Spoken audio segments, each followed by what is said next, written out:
اگر آسارام جیسا ریپسٹ، اگر وہ جو گرمیت اپنے آپ کو بولتا ہے رام رحیم جیسے پاون نام،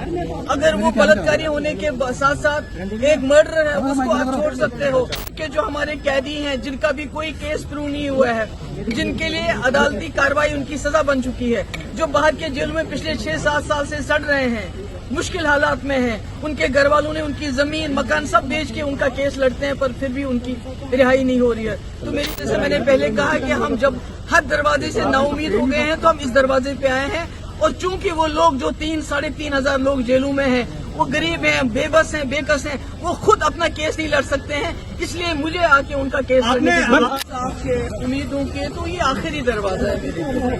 میرے لیے، یہ ان غریبوں کے لیے ہے جن کو 2019 سے پہلے اور خاص کر 2019 کے بعد اٹھایا گیا شک کی بنیادوں پہ، اور پچھلے 6-7 سال سے وہ ملک کے جیلوں میں پڑے ہوئے ہیں، ہمیں معلوم نہیں ان کی حالات کیا ہیں، وہ زندہ ہیں، بیمار ہیں، کیسے ہیں، کچھ پتا نہیں۔ یہ سب غریب گھروں سے تعلق رکھتے ہیں، ان کے گھر والوں، ان کے گھر میں ان کی بیوی بچے بوڑھے ماں باپ ہیں، ان کے پاس اتنا پیسہ نہیں ہے کہ وہ ان سے ملنے کے لیے جا سکے، تو وہ کیس کیا لڑیں گے؟ وہ عدالتوں میں کیسے جائیں گے جب وہ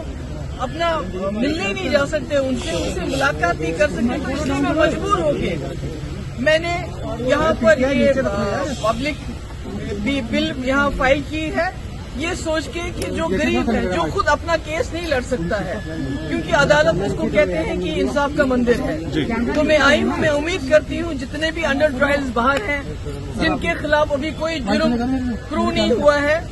ان کو یہاں جموں کشمیر کے جیلوں میں واپس لائیں گے تاکہ وہ اپنے گھر والوں سے مل سکے، ان کا وہ کیس لڑ سکے۔ اگر آسارام جیسا ریپسٹ، اگر وہ جو گرمیت اپنے آپ کو بولتا ہے رام رحیم جیسے پاون نام، اگر وہ بلاتکاری ہونے کے ساتھ ساتھ ایک مرڈر ہے، اس کو آپ چھوڑ سکتے ہو، تو جموں کشمیر کے جو ہمارے قیدی ہیں جن کا بھی کوئی کیس پروو نہیں ہوا ہے، جن کے لیے عدالتی کارروائی ان کی سزا بن چکی ہے، جو باہر کے جیلوں میں پچھلے 6-7 سال سے سڑ رہے ہیں، مشکل حالات میں ہیں، ان کے گھر والوں نے ان کی زمین مکان سب بیچ کے ان کا کیس لڑتے ہیں، پر پھر بھی ان کی رہائی نہیں ہو رہی ہے۔ تو میری عدالت سے یہ گزارش ہے کہ اس کو ہیومنٹیرین ایشو پہ